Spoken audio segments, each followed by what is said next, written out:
Pasca ditetapkannya social distancing dan pembatasan sosial berskala besar di Kota Makassar, pelayanan Dinas Kependudukan dan Catatan Sipil tetap membuka pelayanan dengan sistem online atau daring.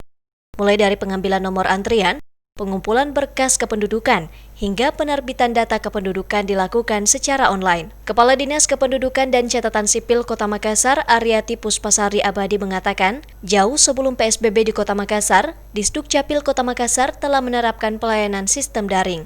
Misalnya, khusus untuk penerbitan kartu keluarga yang mulai dari berkas syarat administrasi dilaporkan di website Disdukcapil Makassar, hingga penerbitan dilakukan oleh warga sendiri menggunakan kertas HVS berat 800 gram.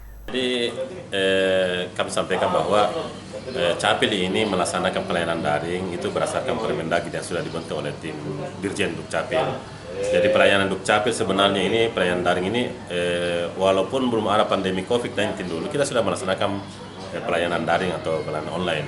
Apalagi di era sekarang ini kurang lebih sudah memasuki 3 bulan kita pandemi COVID-19 ini, kita lebih difokuskan pelayanan daring. Kenapa?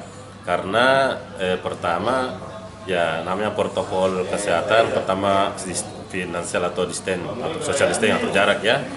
Jadi tetap kita melayani masyarakat walaupun kita tidak berhadapan dengan masyarakat. Bagaimana caranya? Ya melalui media online. Sebenarnya model ini kita sudah terapkan sebenarnya sejak awal pandemi, di mana kita sudah mulai beralih atau bertransformasi yang awalnya adalah pelayanan tatap muka atau offline, kemudian langsung kita transformasi menjadi pelayanan secara daring atau online. Nah, pelayanan secara online ini memang dibutuhkan di masa pandemi ini karena memang sangat meminimalkan adanya tatap muka. Karena seluruh dokumen-dokumen kependudukan bisa diakses oleh masyarakat melalui website.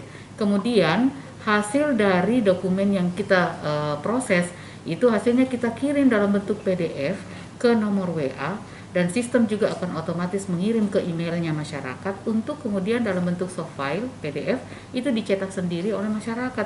Jadi model pelayanan Disdukcapil dengan new normal ini sebenarnya memang sudah lebih awal kita mulai sejak pandemi masuk di Makassar. Kadis Dukcapil Makassar menambahkan, dengan adanya pelayanan secara daring, upaya pencegahan COVID-19 antara petugas loket dengan masyarakat dapat dicegah. Dan masyarakat juga mulai memahami dengan pelayanan sistem online yang dapat dilakukan meskipun tidak datang ke kantor pelayanan induk Dinas Dukcapil Makassar atau pelayanan di PTSP Balai Kota Makassar. Ira, Fajar TV dan Fajar Radio melaporkan.